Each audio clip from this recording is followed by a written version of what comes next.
Baiklah jemaat Tuhan yang terkasih, kita akan masuk di dalam doa untuk mendengarkan firman Tuhan. Kita berdoa. Bapa di dalam sorga, kami bersyukur kepadamu Tuhan pada pagi hari ini boleh kembali bersama dengan jemaat-Mu untuk mendengarkan kebenaran firman-Mu. Karena itu kami serahkan pemberitaan firman ini ke dalam tangan-Mu. Mari Roh Kudus membimbing kami semua agar kami boleh mengerti akan kebenaran firman-Mu ini. Kami sambut firman-Mu di dalam nama Tuhan Yesus. Haleluya. Amin. Shalom. Selamat pagi jemaat Tuhan yang terkasih. Bagaimana kabarnya pagi ini? Saya percaya kita semua tetap bersukacita. Kita tetap menjadi orang-orang yang penuh dengan harapan dan komitmen untuk terus hidup setia beribadah kepada Tuhan. Amin. Baik, kita akan belajar firman Tuhan di dalam Kisah Rasul pasal 3 ayat 1 sampai ayatnya yang ke-10. Firman Tuhan berbunyi demikian. Pada suatu hari menjelang waktu sembahyang, yaitu pukul 3 petang, naiklah Petrus dan Yohanes ke bait Allah. Di situ ada seorang laki-laki yang lumpuh sejak lahirnya sehingga ia harus diusung. Tiap-tiap hari orang itu diletakkan dekat pintu gerbang bait Allah yang bernama Gerbang Indah untuk meminta sedekah kepada orang yang masuk ke dalam bait Allah. Ketika orang itu melihat bahwa Petrus dan Yohanes hendak masuk ke bait Allah, ia meminta sedekah. Mereka menatap dia dan Petrus berkata, "Lihatlah kepada kami." Lalu orang itu menatap mereka dengan harapan akan mendapat sesuatu dari mereka. Tetapi Petrus berkata, "Emas dan perak tidak ada padaku, tetapi apa yang kupunyai kuberikan kepadamu. Demi nama Yesus Kristus orang Nazaret itu berjalanlah." Lalu ia memegang tangan kanan orang itu dan membantu dia berdiri. Seketika itu juga kuatlah kaki dan mata kaki orang itu. Ia melonjak, berdiri, lalu berjalan kian kemari dan mengikuti mereka ke dalam bait Allah. Berjalan dan melompat-lompat serta memuji Allah. Seluruh rakyat itu melihat dia berjalan sambil memuji Allah. Lalu mereka mengenal dia sebagai orang yang biasanya duduk meminta sedekah di gerbang indah bait Allah. Sehingga mereka takjub dan tercengang tentang apa yang telah terjadi padanya. Puji nama Tuhan. Bapak Ibu Saudara, tema kita pada pagi hari ini adalah harapan di masa sulit. Harapan di masa sulit. Saya berharap bahwa kita sedang dalam keadaan yang baik-baik saja saat ini. Kita tidak sedang dalam keadaan yang sulit. Walaupun memang kita ada di masa yang sulit. Beda kalau saya katakan bahwa kita sedang dalam kesulitan. Bapak Ibu Saudara yang kekasih di dalam Tuhan, bahwa kita adalah orang-orang yang penuh dengan harapan. Bahwa walaupun dalam keadaan yang sulit, kita tetap memiliki pengharapan. Kita tetap bersemangat, bersukacita, dan betul-betul dipenuhi dengan rasa bersyukur kepada Tuhan. Karena keadaan sulit bukan sesuatu yang akan memperhamba kita. Bapak Ibu Saudara, masa sulit juga sedang dialami oleh seorang pengemis yang mengalami masa sulit sejak dia lahir. Mungkin kalau saya perkirakan bahwa pengemis ini adalah seorang yang sudah dewasa tentunya. Dan kita bisa bayangkan bahwa masa sejak dia lahir sampai dia menjadi seorang dewasa adalah masa yang cukup lama. Masa yang cukup lama untuk dia bergumul dengan kesulitan yang dia hadapi. Dengan penderitaan yang dia hadapi. Bahwa dari sejak dia lahir, dia tidak bisa berjalan. Dia tidak bisa bermain waktu dia masih kanak-kanak seperti anak-anak pada umumnya. Berlari-larian, bermain, petak umpet mungkin, atau permainan yang lain. Dan ketika dia menjadi remaja mungkin tidak bisa seperti remaja yang lain. Bisa pergi ke tempat-tempat yang indah. Bisa pergi bersama dengan teman-temannya. Berkumpul. Bersukacita bersama. Itu tidak dialami oleh si pengemis ini. Karena dia ada dalam keadaan lumpuh. Atau tidak bisa berjalan. Sehingga dia tidak bebas. Tapi yang penting untuk kita lihat adalah bahwa pengemis ini masih memiliki pengharapan. Dia tidak merasa tertekan dengan keadaannya. Dia tidak merasa bahwa semuanya ini sudah berakhir. Karena dia ada dalam keadaan lumpuh atau menderita. Pertanyaannya buat kita Bapak Ibu Saudara, bagaimanakah kita menjalani hidup di masa sulit ini? Yang pertama adalah tetap berusaha. Sebagai orang-orang yang sudah dikurniakan Tuhan dengan akal budi, dengan kemampuan, dengan kondisi fisik yang mungkin sempurna, tidak seperti pengemis ini. Kuat, sehat, memiliki kepandaian dan mungkin juga pendidikan yang tinggi, memiliki kemampuan di mana kita bisa melakukan banyak hal. Maka tentu kita tidak akan berdiam diri dengan keadaan seperti saat ini. Walaupun memang kita tetap bekerja, berusaha, belajar dari rumah. Tapi yang saya maksudkan di sini adalah bukan berarti bahwa kita akhirnya sebebas mungkin melakukan segala sesuatu tanpa memperhatikan apa yang telah diatur oleh pemerintah. Berusaha artinya tidak pasrah dengan keadaan, tapi tetap berjuang untuk bisa tetap bertahan hidup sampai semuanya berakhir.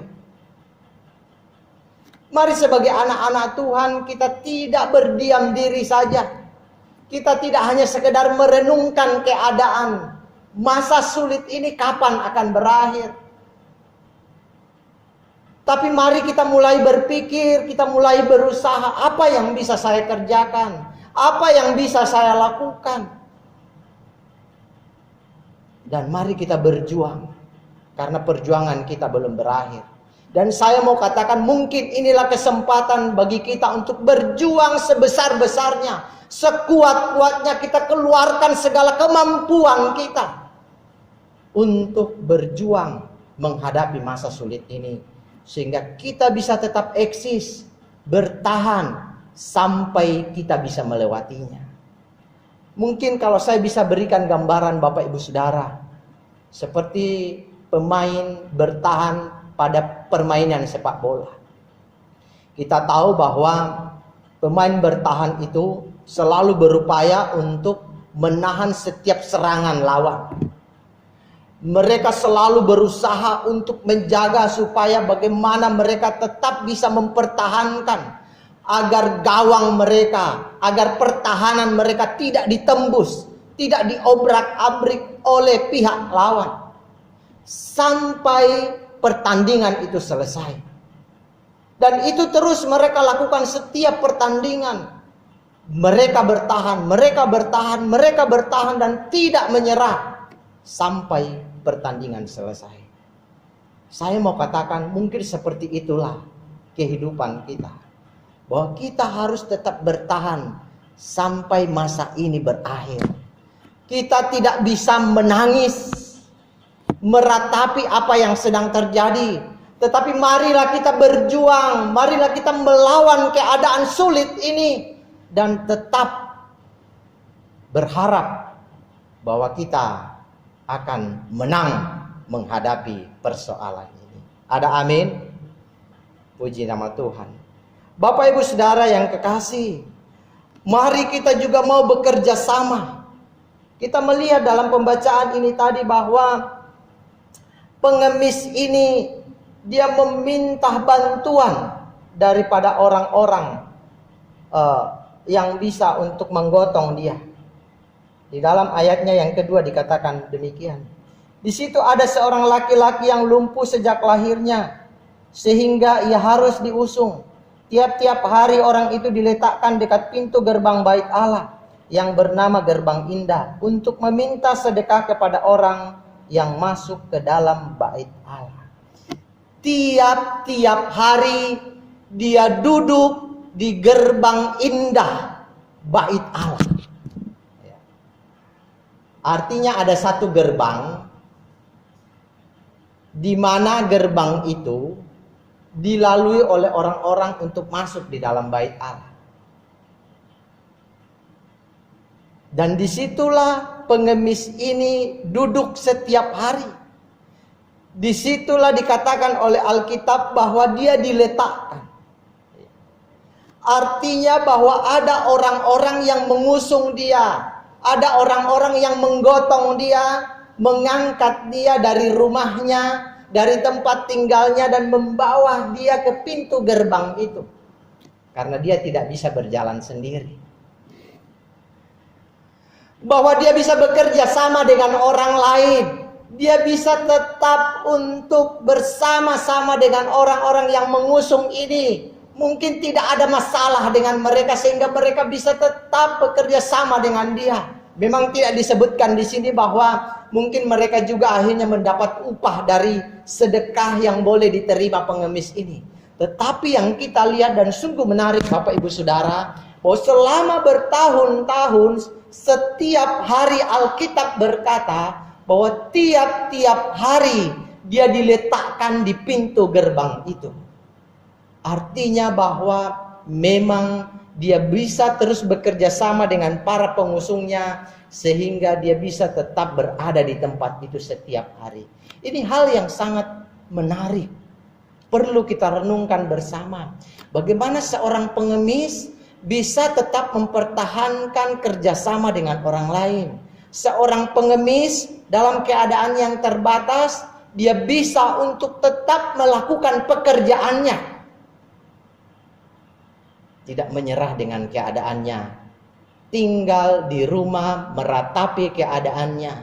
Dan berkata bahwa kalau begitu biarlah hidup saya berakhir hari ini.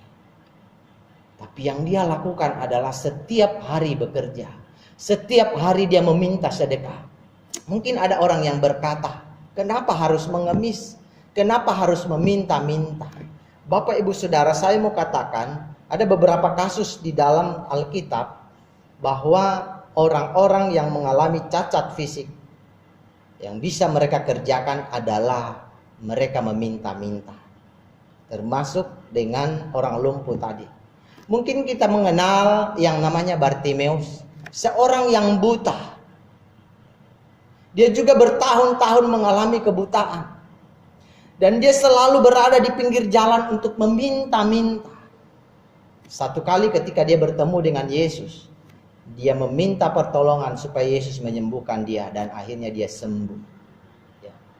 Tapi hal yang luar biasa Bapak Ibu, bahwa mereka tidak menyerah dengan keadaannya, tetap berusaha.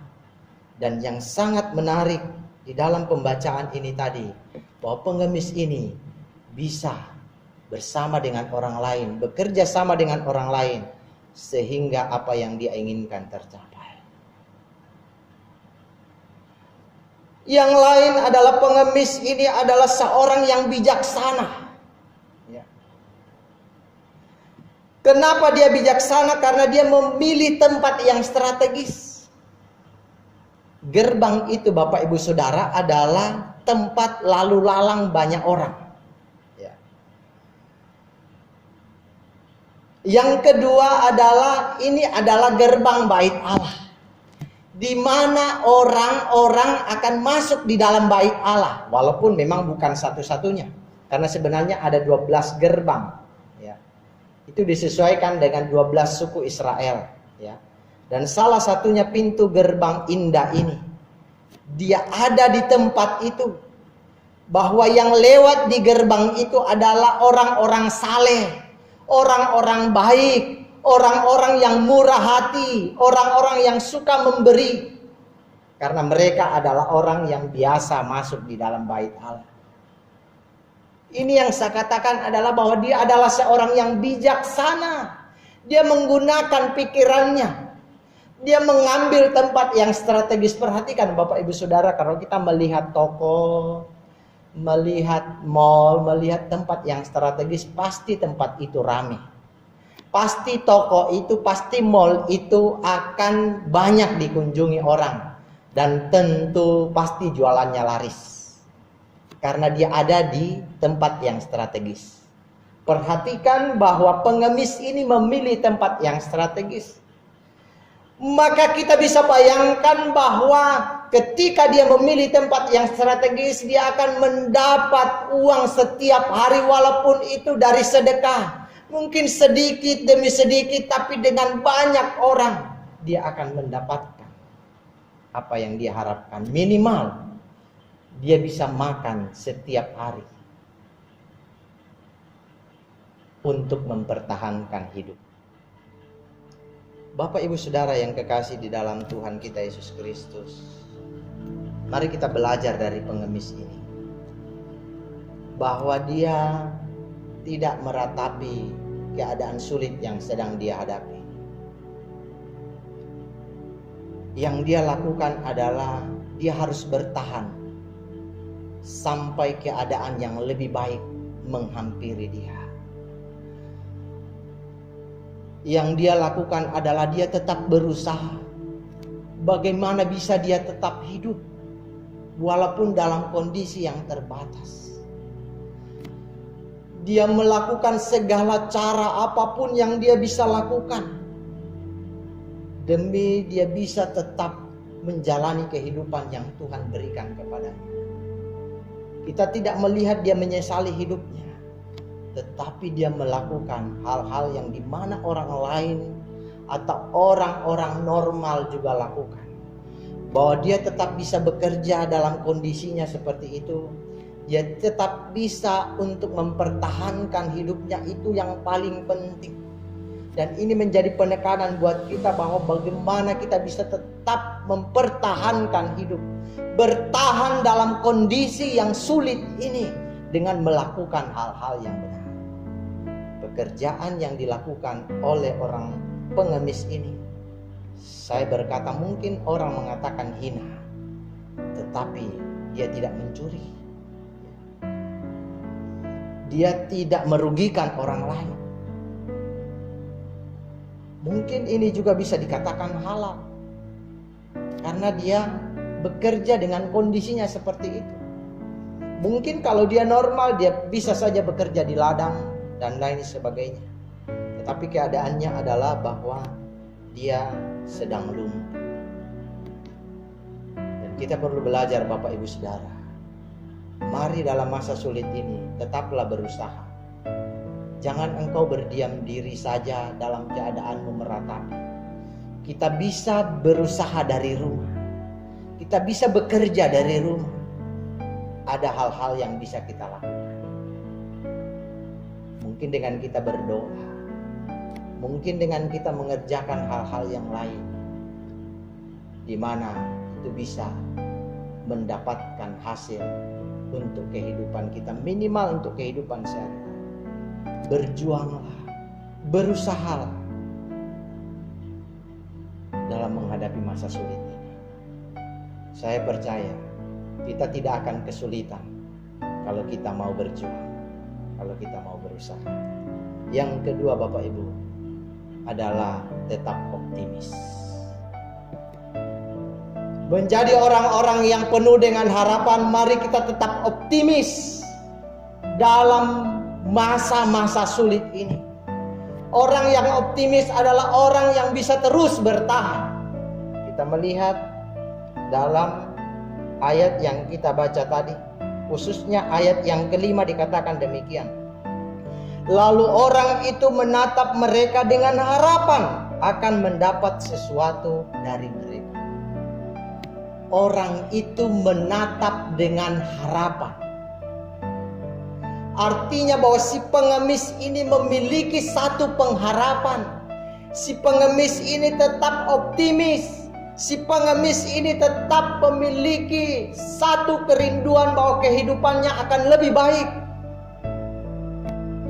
Dan sungguh akhirnya nanti kita akan melihat bahwa apa yang diharapkan betul-betul terjadi. Kita harus selalu optimis walaupun keadaan memang tidak mendukung. Kita harus selalu bersemangat menjalani kehidupan ini. Kita harus selalu melakukan berbagai hal yang bisa memberikan keuntungan buat kita, yang bisa membawa berkat buat kita. Bahwa berkat itu tidak akan datang sendirinya, tetapi memang perlu diupayakan. Maka kita perlu optimis. Kita perlu untuk terus bersemangat menjalani kehidupan ini. Jangan putus asa walaupun sudah berkali-kali mencoba dan belum menemukan titik terang. Selalu coba, selalu kerjakan, selalu lakukan. Dan mari terus kita berharap, mungkin sudah berkali-kali kita berdoa, Tuhan tolong saya, Tuhan berikan saya kemampuan, Tuhan berikan saya berkat, Tuhan keluarkan saya dari masalah ini, dari masa sulit ini. Tapi apa yang kita lakukan ternyata belum menampakkan titik yang terang. Jangan engkau putus asa. Mari tetap memandang ke depan, percaya bahwa Tuhan akan memelihara kita. Dan kerjakan apa yang bisa kita lakukan. Saya terlalu percaya bahwa Tuhan ini memberikan kita berbagai kemampuan. Memberikan kita bukan saja semangat, kekuatan, tetapi cara berpikir yang begitu luas. Kemampuan yang begitu mumpuni untuk kita bisa mengerjakan banyak hal. Dan selalulah berharap untuk keadaan yang lebih baik. Orang yang optimis adalah orang yang selalu mau melihat bahwa kehidupan dia di dunia ini akan terus baik. Walaupun dalam keadaan yang tidak baik, dia akan melihat bahwa dia akan menghadap, dia akan melalui kehidupan yang tidak baik itu, dan ada di dalam kondisi yang lebih baik. Orang yang optimis akan bisa tetap bertahan dalam masa-masa yang sulit. Orang yang optimis tetap bersuka cita, tetap bergembira, tetap mempermuliakan Tuhan. Karena dia tidak hanya melihat keadaan, tetapi dengan iman dia memiliki pengharapan ada kehidupan yang lebih baik di balik keadaan sulit saat ini. Yang ketiga, Bapak Ibu Saudara, adalah selalu bersyukur. Jangan pernah kita lalai, kita lupa untuk bersyukur kepada Tuhan. Mari terus naikkan ucapan syukur kepada Dia yang adalah sumber pengharapan kita.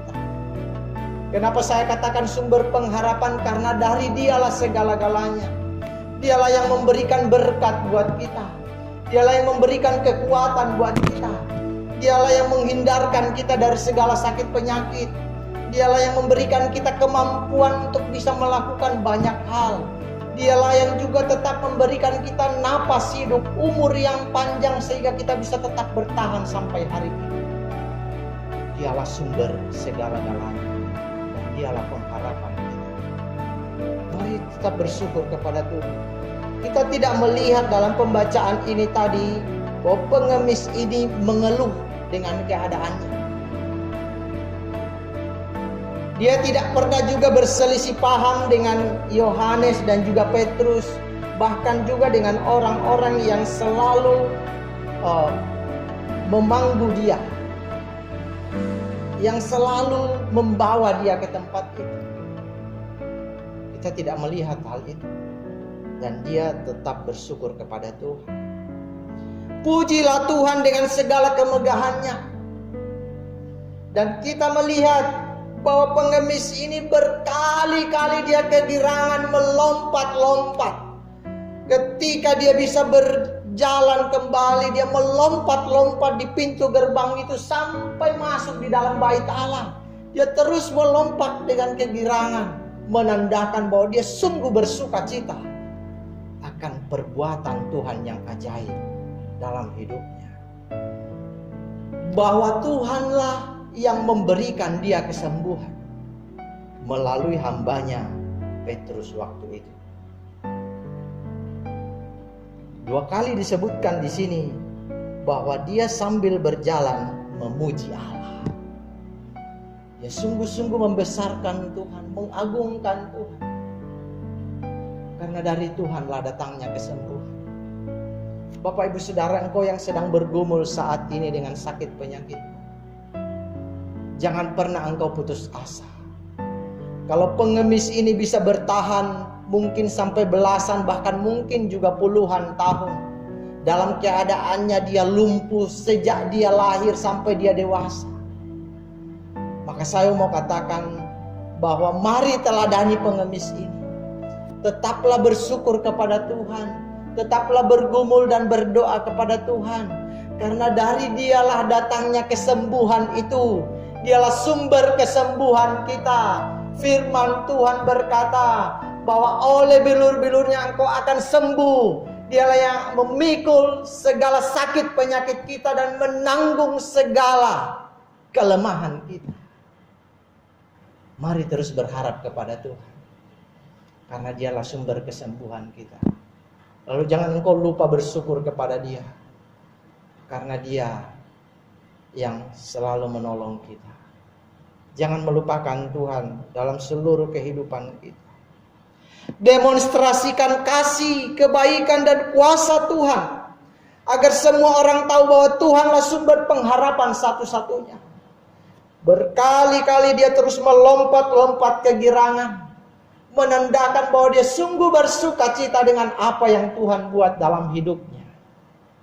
Dan kita melihat di ayat terakhir dikatakan, lalu mereka mengenal dia sebagai orang yang biasanya duduk meminta sedekah di gerbang indah bait Allah, sehingga mereka takjub dan tercengang tentang apa yang telah terjadi padanya. Banyak orang merasa heran, kagum, takjub dengan apa yang dialami pengemis ini. Karena dia sudah begitu lama mengalami kondisi lumpuh ini, tapi tiba-tiba dia bisa berjalan. Orang lain kagum bahwa memang Tuhan itu luar biasa. Orang-orang yang ada di sekitar bait Allah tahu bahwa kesembuhan itu datangnya dari Allah. Tuhanlah yang membuat pengemis ini bisa berjalan kembali. Dan mereka sungguh-sungguh kagum dengan apa yang Tuhan buat. Allah itu memang ajaib. Allah itu memang dahsyat. Dia sanggup menyembuhkan segala sakit penyakit, dan tidak ada satu penyakit pun yang sulit untuk Tuhan sembuhkan. Ada amin? Bapak Ibu Saudara, berharaplah tetap kepada Dia, karena Dialah sumber kesembuhan kita. Kiranya melalui kebenaran firman Tuhan pagi hari ini, mari jangan kita melihat keadaan yang sedang terjadi. Mari lihat apa yang bisa kita lakukan. Mari lihat apa yang ada pada diri kita. Karena Tuhan begitu ajaib, menciptakan kita dengan segala kelengkapan, dengan segala kemampuan yang Tuhan bisa berikan dalam diri kita untuk melakukan segala sesuatu di masa sulit. Saatnya untuk kita berjuang lebih keras lagi. Mari tetap berusaha, optimis bahwa kita akan sanggup bertahan dalam masa-masa sulit ini. Dan juga kita akan sanggup menyelesaikan pertandingan ini sampai pandemi ini berakhir. Dan kita akan menyaksikan betapa Tuhan itu baik. Dia akan memberikan satu masa yang lebih indah buat kita. Masa yang penuh dengan damai sejahtera ketika masa ini berakhir. Selalu bersyukur kepada Tuhan. Dialah sumber kesembuhan kita. Yesus Sang Juru Selamat kita adalah satu-satunya pengharapan kita. Berharap hanya kepada Dia. Karena hanya Dia sekali lagi satu-satunya yang bisa menjawab segala persoalanmu, yang sanggup memberikan segala yang engkau perlukan. Kiranya Tuhan memberkati kita semua. Mari jemaat Tuhan, jangan pernah berhenti untuk datang kepada Tuhan. Saatnya kita lebih banyak berdiam diri di bawah kaki Tuhan, berdoa, minta, Tuhan, apa yang bisa saya lakukan hari ini? Apa yang bisa saya kerjakan hari ini? Agar Tuhan memberikan engkau hikmat, Tuhan memberikan engkau kebijaksanaan, apa yang bisa engkau kerjakan di masa-masa sulit ini. Agar Tuhan melakukan perkara-perkara yang ajaib dalam hidupmu, dalam segala pergumulan yang sedang engkau hadapi. Percayalah, tangan Tuhan akan senantiasa menggapai kita, memberikan pertolongan kepada kita. Kasih-Nya sungguh tidak terbatas, selalu siap dinyatakan kepada kita. Terpujilah Tuhan, Allah kita yang maha besar, Tuhan juru selamat kita, pelindung kita, kota benteng, gunung batu, dan kubu pertahanan kita, dan juga yang adalah sumber pengharapan kita. Tuhan memberkati Bapak Ibu Saudara sekalian. Mari kita berdoa. Terpujilah nama-Mu Tuhan, terima kasih untuk kebenaran firman-Mu pada pagi hari ini bagi kami. Kiranya Engkau teguhkan di dalam hati kami, agar kami menjadi pelaku-pelaku firman-Mu. Tetap optimis, tetap memiliki pengharapan dalam menjalani masa sulit ini. Kami percaya Tuhan punya rencana yang indah buat kami. Jemaat Tuhan yang kekasih, arahkanlah hatimu kepada Tuhan dan terimalah berkat-Nya. Kasih karunia, rahmat dan damai sejahtera dari Allah Bapa, sumber pengharapan kita. Cinta kasih Tuhan Yesus Kristus yang senantiasa akan dengan setia menyatakannya buat kita. Penghiburan, kekuatan, pimpinan dari Roh Kudus menyertai Bapak Ibu Saudara sekalian dari saat ini sampai kedatangannya yang kedua kali. Haleluya. Amin. Selamat hari Minggu. Tuhan Yesus memberkati kita semua. Shalom.